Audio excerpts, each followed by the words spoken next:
जय श्री महाकाल। राधे राधे। भाग्य भी उन्हीं लोगों का साथ देता है जो मेहनती और साहसी है, रेस्पॉन्सिबिलिटी अपनी एक्सेप्ट करते हैं, जीवन में सत्यता को स्वीकार करते हैं, गलत का साथ नहीं देते। वही भाग्य को अपनी तरफ आकर्षित कर सकता है। इंसान अगर झूठ बोलता है, अगर किसी कारणवश जितना झूठ बोले उतना उसका ग्रह खराब होता है। शनिदेव इससे बहुत प्रकोप होते हैं। अगर आपको भी अपने जीवन में अचानक से प्रगति चाहिए, अगर आपको भी अचानक से धन प्राप्त करना हो, मेहनत तो हर चीज में ही करनी पड़ेगी, लेकिन कुछ टिप्स ऐसे हैं जो सडनली अचानक से जीवन में परिवर्तन लाते हैं। मैं राजा उपाध्याय आपका बहुत स्वागत करता हूं आपके इस बेहद खास प्रोग्राम में, जिसका नाम है क्या कहते हैं आपकी ग्रह दशा। तो दर्शकों, रोजाना हम आपके सामने जो वीडियो लाते हैं वो 100% तक वास्तव में रिजल्ट देने वाला होता है, लेकिन उपाय को कहने के बाद, सुनने के बाद आपको करना भी जरूरी होता है। तो ही आप देख सकते हैं, बिना काम के तुक्के लगाने वाला इंसान कभी सक्सेस नहीं होता। कि होगा, करेंगे, ये वाले लोग तो कभी भी सक्सेस नहीं होते। करना चाहिए, कोशिश कीजिए, जितनी हो सके जीवन में कोशिश करते रहिए। कोशिश करने वाले की कभी हार नहीं होती। अगर जीवन में तरक्की करनी हो तो अपने परिवार को भी छोड़ना पड़ता है, यह भाग्य में लिखा है। और दूसरी बात, किस्मत किसी की लिखी हुई नहीं आती, किस्मत खुद को बनानी पड़ती है। मैं अभी आपको जो टॉपिक बताने जा रहा हूं अपने विषय का, वह है करवा चौथ से रिलेटेड। अभी माता बहनों को मैं पहले से ही करवा चौथ की बहुत सारी शुभकामनाएं देता हूं, और आपके जीवन में माता रानी करवा सभी पे, पार्वती माँ सब पे प्रसन्न हो और आपकी जीवन में ढेर सारी खुशियां लाए। मैं आपको यही प्रार्थना करता हूं और माँ जगदम्बे और पार्वती माँ से प्रे यानी प्रार्थना करता हूं, जीवन में हमेशा आप लोग खुश रहे। अब किन किन लोगों को किन किन तरह की तरीके से इन नियमों का पालन करना चाहिए मैं आपको बताने जा रहा हूं, आप ध्यान से सुनिएगा। जिस घर में सुआवड़ यानी डिलीवरी हो जाती है या बच्चा आता है, उन्हें तो यह व्रत नहीं करना चाहिए, क्योंकि इस व्रत का मान्य नहीं रहा जाता। दूसरी बात, जहां जिस घर में मरण हो गया हो या किसी की डेथ हो गई हो, तो आप उस घर में रहते हो तो आपको भी उस घर का सूतक लगता है, इसलिए आपको उस घर में रहने के बावजूद आप करवा चौथ का व्रत नहीं कर सकते। जो माता बहनें प्रेग्नेंट है, जो अभी प्रेग्नेंट की अवस्था में से गुजर रहे हैं, अपने बच्चों का पूरा पोषण देना पड़ता है उसमें।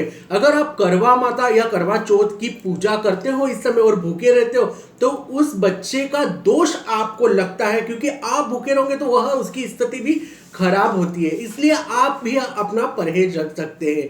जो माता बहनों का डिवोर्स हो चुका है, जो घर पति से दूर रहते हैं, यानी कि जिनका मतलब झगड़ा हो गया हो, ये हो, उन लोगों को भी व्रत नहीं करना चाहिए, क्योंकि यह जो करवा चौथ का व्रत है, यह प्रेम को बढ़ाने वाला और धन धान्य को, समृद्धि को बढ़ाने वाला होता है। हमारे हिंदू शास्त्र में जहां पत्नियां व्रत करती हैं, वहीं पति भी व्रत करते ही हैं उनके लिए, क्योंकि यह प्रेम का व्रत है। और कहते हैं इस दिन हमें करवा चौथ का व्रत करना, विशेषकर माता बहनों को कह रहा हूं, इस दिन आपको बिल्कुल ही किसी की ईर्ष्या नहीं करनी है और झूठ तो बिल्कुल ही नहीं बोलना, क्योंकि अगर आप इस दिन गलत काम, झूठ बोलना, अगर ये चीजें करते हो तो आपका सीधा असर आपके होने वाली संतान या आई हुई संतान पे दोष पड़ता है। आप इन चीजों को ध्यान रखिएगा।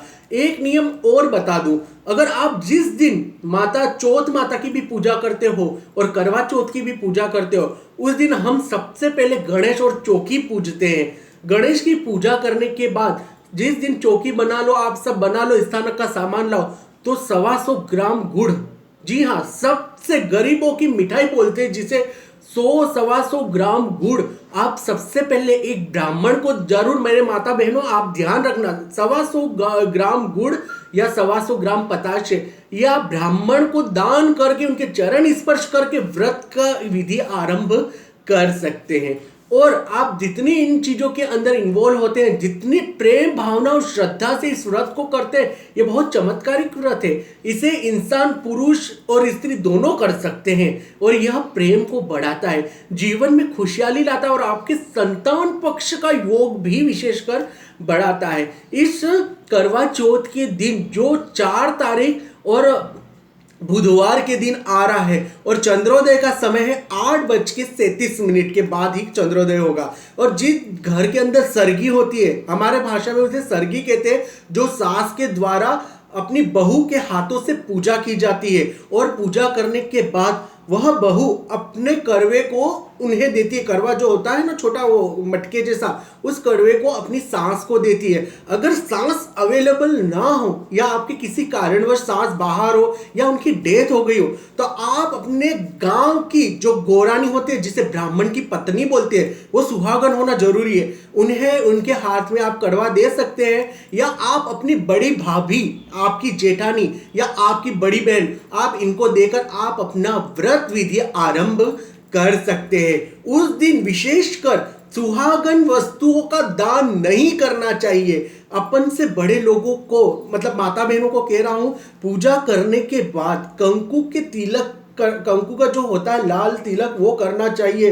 और उस दिन मांग जो होती है वो सीधी भरनी चाहिए। ये इस साइड की जो फैशनेबल होती है वो कोई एक्सेप्ट पूजा में नहीं होती। मांग होती है जो यहाँ से शुरू होती है, जो पति की लंबी आयु के लिए करते हैं। कुछ कुछ शहर सिटियों के अंदर जो पहले से पूर्वज विधि होती थी, वह स्त्रियां जो अपनी मांग पति के लिए भरती थी, वह यहाँ नाक से शुरू करके यहाँ तक भरती थी। आज भी आपको सत्य का प्रमाण देखने मिल जाएगा।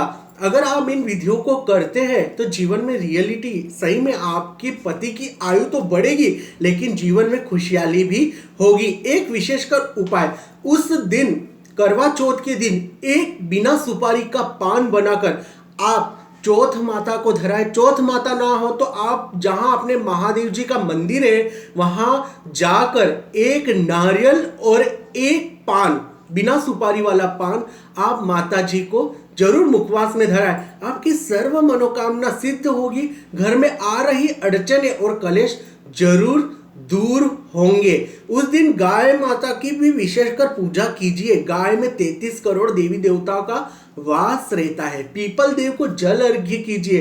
पीपल के अंदर भी करोड़ों देवी देवताओं का वास रहता है। ऐसे ही जीवन में छोटे छोटे उपाय कर करके बड़ी से बड़ी समस्याओं का आप निराकरण कर सकते हैं। आपको फिर से, सभी माता बहनों को फिर से बता रहा हूं, जितना आप उठता कलर अपने जीवन में साड़ियां पहनते, उठते कलर की साड़ियां, काली सफेद, उस दिन ये साड़ियां नहीं पहननी चाहिए। बिल्कुल व्हाइट कलर, बिल्कुल black colour, slim black colour, इस तरह से नहीं पहननी चाहिए। इसका असर आपके जीवन में भी पड़ता है। रंगीन जीवन बनाने के लिए तो रंगीन ही कपड़े पहनने पड़ते हैं। लाल सुहागन का जोड़ा धारण कीजिए और करवा चौथ, करवा माता को लाल सुहागन की सामग्री, लाल फूल, अनार, ये सब सामग्री आप जानते ही हैं, आप वर्षों से कर रहे हैं, लेकिन विशेषकर पान धराना इस बार ना भूलें। आप जीवन में चमत्कार जरूर देखेंगे।